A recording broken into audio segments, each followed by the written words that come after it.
আপনাদের মাঝে আবার চলে আসলাম নতুন একটা ভিডিও নিয়ে রান্নার দুপুরের। আসসালামু আলাইকুম। আপনারা সবাই কেমন আছেন? আশা করি আপনারা সবাই ভালো আছেন। আমিও আল্লাহর রহমতে ভালো আছি আপনাদের দোয়ায়। এই যে গরুর মাংস ছোলার ডাল দিয়ে রান্না করব আজ। পেঁয়াজ কিছু মশলা দিয়ে ভেজে নিলাম। এখন আদা, রসুন, জিরা বাটা, ধনে বাটা আস্তে আস্তে করে সব দিয়ে দিচ্ছি। দিয়ে এটাকে সুন্দর করে কষিয়ে নিব।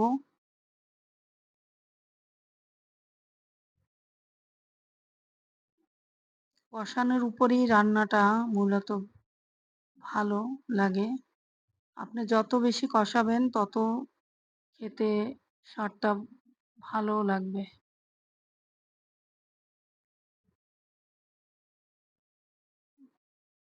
মাংসটা যত বেশি কষানো হবে ততই ভালো লাগবে খেতে। এখন লবণ দিয়ে দিব, সাথে হলুদের গুঁড়া দিব, মরিচ দিয়ে দিব সাথে। আমরা লাল মরিচটা এটা নিজের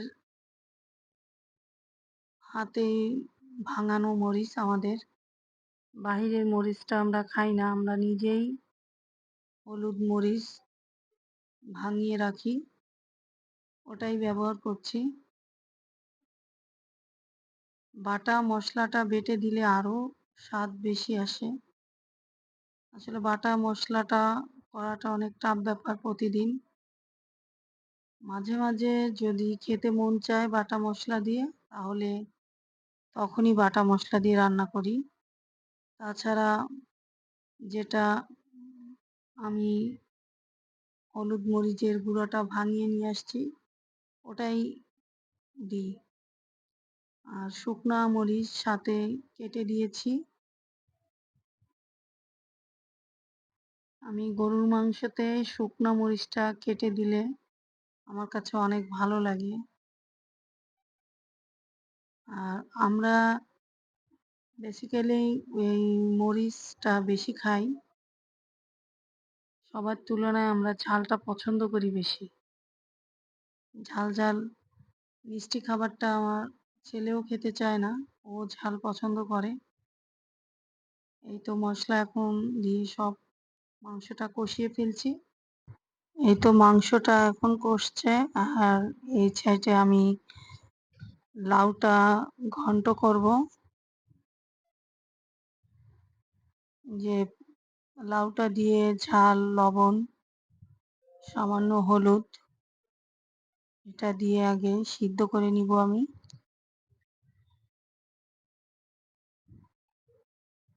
এটা সিদ্ধ করে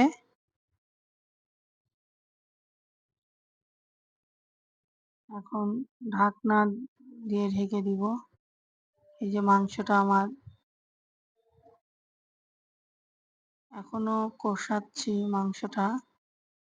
এই তো মাংসটা যত ভালো কষবে তত মাংসটা সিদ্ধ হবে ভালো, খেতেও স্বাদ বেশি লাগবে।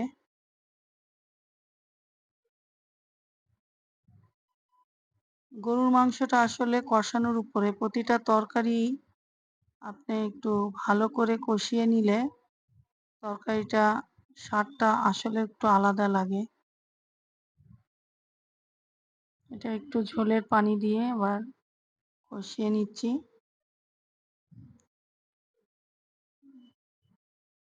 এই যে আবার কষানো এখন হয়ে গেল। এখন আমি ছোলার ডালটা আস্তে করে দিয়ে দিলাম।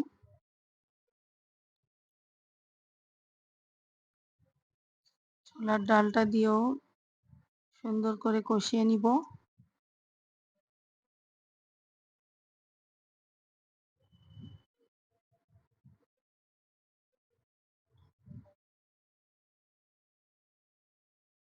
ছোলার ডালটা সাথে আমি একটু আলু দিব। আলুটা আমার ছেলে পছন্দ করে, তাই একটা আলু কেটে ডালের ভিতরে দিয়ে দিলাম। আলুটা দিয়ে সুন্দর করে আবার কষিয়ে নিব। এতে একটু ঝোলের পানি আবার দিয়ে দিলাম ডালটা আলুটা কষানোর জন্য। আর ওই সাইডে চুলায় আপনার ডিমটা দিয়ে দিলাম, একটা ডিম দিয়ে দিলাম। ঘন্টর ভিতরে যে কোনো ঘন্ট করলে আমি একটা ডিম দিয়ে দিই। ডিমটা দিলে আসলে একটু ভালো লাগে ঘন্টটা খেতে। আর এই যে ডালটা মাংসটা কষছে,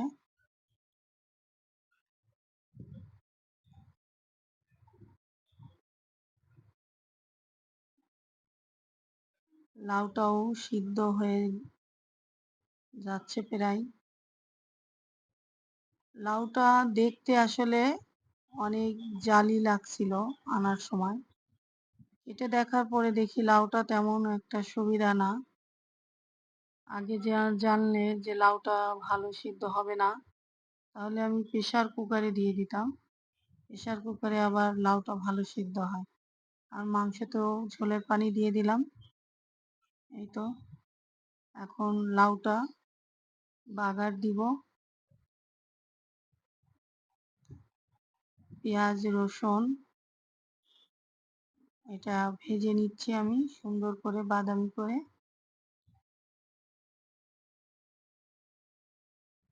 সাথে একটু পাঁচফোড়ন দিয়ে দিচ্ছি।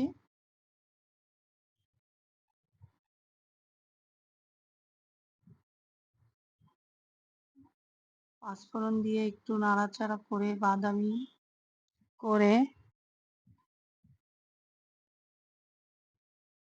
আঁচটা খুব আস্তে করে দিব। আস্তে করে না দিলে এটা পুড়ে যাওয়ার সম্ভাবনা বেশি। জন্য পেঁয়াজটা ভাজার সময় একটু আস্তে করে আঁচটা দিলে ভালো হয়। এখন লাউটা দিয়ে ফেলছি। যে লাউটা বাগার দিয়ে ফেললাম। এই তো আজকে দুপুরে রান্না ছোলার ডাল, মাংস আর লাউ ঘন্ট। লাউ ঘন্টটা করলে এটা দিয়ে রাতে রুটিও খাওয়া হয়ে যায়, আর দুপুরের খাবারটাও হয়ে যায়। সাথে একটু ধনেপাতা দিয়ে দিলাম। সাথে একটু ধনেপাতা দিলে ফ্লেভারটা খুব ভালো আসে। লাউটা হয়ে গিয়েছে আমার, ঢাকনা দিয়ে দিলাম। পাশে মাংসটাও হয়ে গিয়েছে, এখন দমে রেখে দিব এটাকে। সাথে ভাতও রান্না করে ফেললাম। এই তো আজকের মতন। সাথে কিছু রুটি বানিয়ে রেখেছি, পরোটা।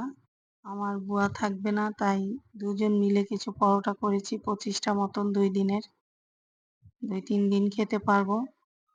আর সাথে মাংসটাও হয়ে গিয়েছে। আমার ভিডিও যদি আপনাদের ভালো লাগে তাহলে লাইক কমেন্ট শেয়ার করেন। এই তো আজকের মতন রান্নাটা শেষ। নেক্সট কোনো ভিডিওতে আপনাদের সাথে আবার দেখা হবে। আপনারা সবাই ভালো থাকেন। আসসালামু আলাইকুম।